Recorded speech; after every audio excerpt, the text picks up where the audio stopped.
今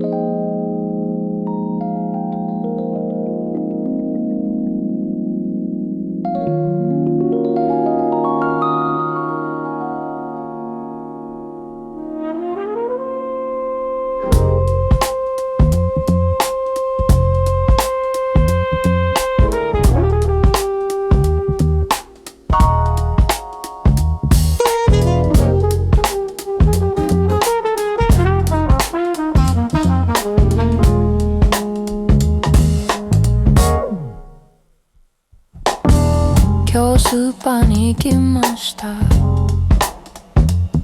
美味しい食べ物を見ました。何を買いましたか？果物と野菜です。水と飲み物も買いました。果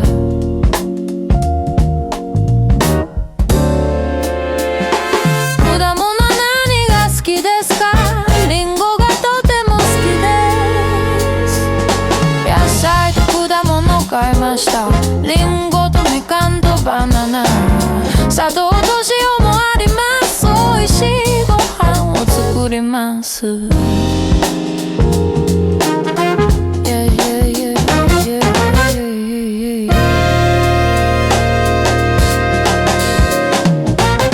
みかんはとても安いですね。リンゴはちょっと高いです。へえ、そうですか。でもリンゴがとても好きです。私は朝リンゴを食べます。バナナも毎日食べます。